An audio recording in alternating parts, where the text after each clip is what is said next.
In 1985, I travelled to the United States of America for a year as an AFS exchange student. AFS stands for American Field Scholar, and my year on exchange remains one of the best years of my life. Shout out to you, my beautiful host sister Brenda.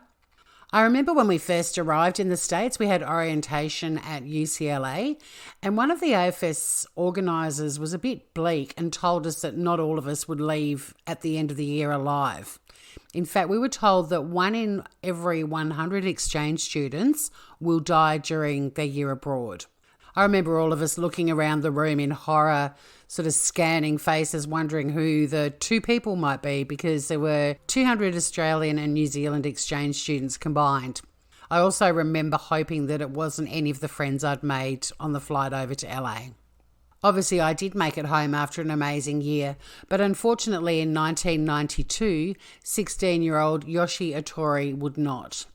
Dressed in a white tuxedo like John Travolta's character in Saturday Night Fever, Yoshi and his host brother Webb Haymaker headed out to a Halloween party. Unfortunately, Yoshi and his brother went to the wrong house by mistake, and property owner Rodney Pierce fatally shot Yoshi, and the shooting and Pierce's acquittal in the State Court of Louisiana received worldwide attention. Now, that's a really sad Halloween true crime story. But fortunately here at Smooth Criminal, we seek out the funny and ridiculous crimes that occur around the world. I'm Tori Hodgman, and in this special Halloween episode, we are looking at smooth criminals who really weren't masters of disguise.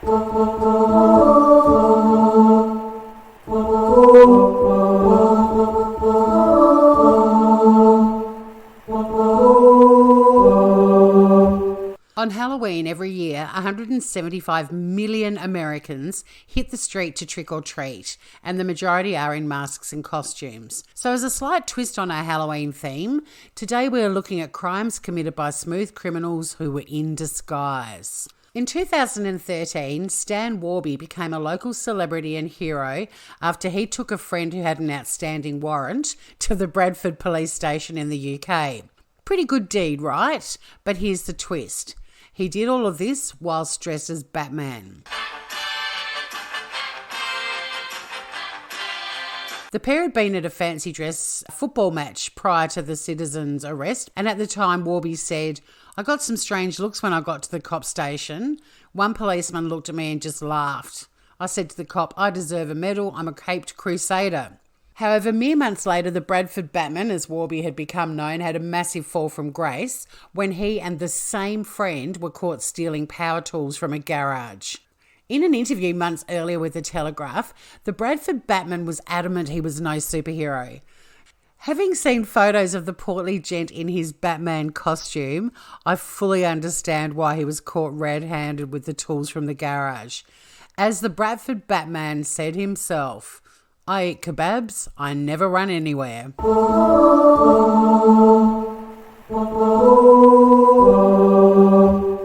Still in the UK, we have the fabulous case of the Newport vigilante ninja. Now, unfortunately, Tanis Baker had been bullied at school and was also mugged by a local gang. But at the age of 21, he took it upon himself to patrol his neighbourhood dressed as a masked ninja, and his costume included an imitation wooden samurai sword. The whole point of his patrolling was to strike fear in local criminals. According to many witnesses, Baker would crouch in the darkness in a local park, hoping to pounce on any troublemakers who might walk by. And a former school friend said he spotted Baker leaping off the roof of the local library down onto the sports field behind it. Now, according to this witness, Baker was running across the roof and doing roly-polies like a full-on ninja, and further added, he's been watching too many films. Sadly, Baker's time as a crime-fighting ninja came to an abrupt end when a police officer spotted him and thought he was carrying a real samurai sword. After calling for backup, including the police helicopter, they caught Baker, and he told police at the time that he was a vigilante in costume, wanting to help people in trouble. Baker was ultimately given a 12-month supervision order and was ordered to carry out 60 hours unpaid work, and presumably he also had to surrender his wooden samurai sword.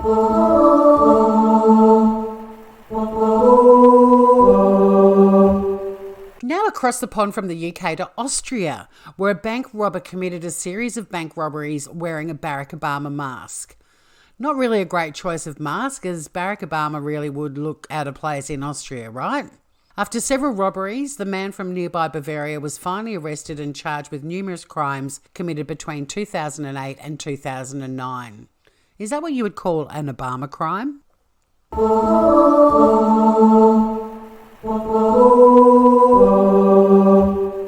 Bank robberies and masks seem to go hand in hand. I mean, even think of all the movies we've seen with bank robberies, like Point Break with the presidents of the USA masks.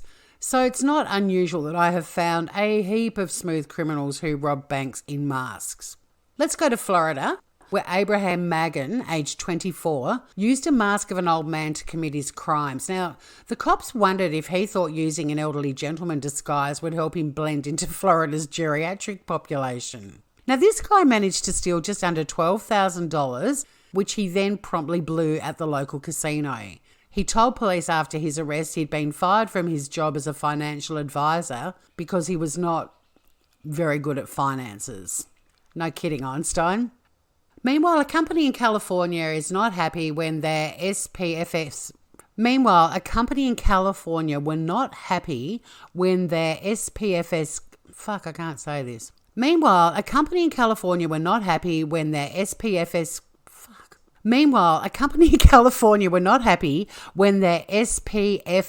masks gave them a lot of free publicity after a young Chinese man used one to fool immigration and a white bank robber used an African-American mask that was so realistic, 6 of the 7 bank tellers from the bank he robbed chose a black man in a police lineup who resembled the mask.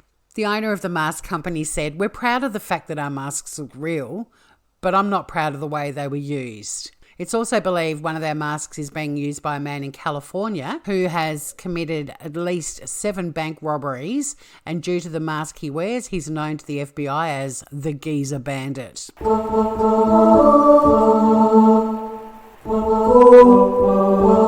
In Houston, Texas, a man with white gauze wrapped around his head like a mummy and toting a baseball bat is still on the run after robbing a bank of an undisclosed sum.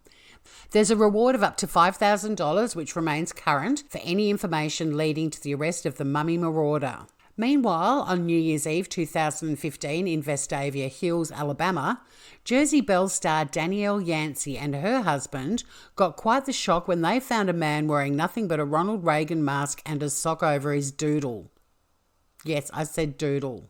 Yancey's husband spooked the Rudy Nudie peeping Tom when he took some trash out and said hopefully that's the last time anyone will have to see the naked Ronald Reagan sock-wearing criminal. I am curious if it was an extra long sock. Brace yourselves, people. This might come as a surprise, but it appears Darth Vader has apparently fallen on hard times and is being sought for a bank robbery, according to the New York Daily News. Police say the boss of the empire threatened a bank teller and forced a customer to the floor before fleeing with cash. And because the robber carried a gun instead of a lightsaber, wore camouflage pants with his mask and cape, and because New York City's a long way from any known Death Star, investigators suspect an imposter. 36-year-old David Hobbs was busted by police trying to break into a backyard shed in Clarksdale, Mississippi.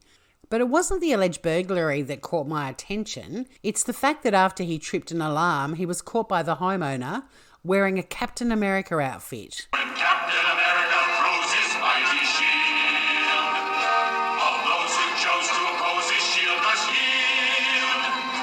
It is led to a fight and a duel is due, then the red and the white and the blue will come through when Captain America throws his mighty shield. According to the homeowner, the suspect also had fairy wings on when he was placed under arrest. Lastly, while some of the disguises in the stories we've covered today were quite impressive, I'll leave you with these 2 who have to be the smoothest criminals in the bunch. Over to Tennessee, where 2 would-be robbers couldn't even be bothered spending a couple of dollars on a disguise, but instead they simply covered their faces in black magic marker to try and conceal their identities. Needless to say, it backfired spectacularly, and hopefully they used a Sharpie and they still have the scribbles all over their faces. So that's it for another episode of Smooth Criminal. Please do all the things you can do to help the Smooth Criminal podcast grow. There's a Smooth Criminal Facebook page. You can follow Smooth Criminal on Twitter or subscribe to the Smooth Criminal podcast channel on YouTube. You'll also find the podcast at our website on www.pippa.io or email suggestions for future shows to smoothcriminalchannel, or one word, @gmail.com. If you have enjoyed the podcast, please let your friends know and share the links from the description. So that's it for another week. I'd like to wish you all a really happy Halloween. And remember, don't get hit by, don't get struck by a disguised smooth criminal.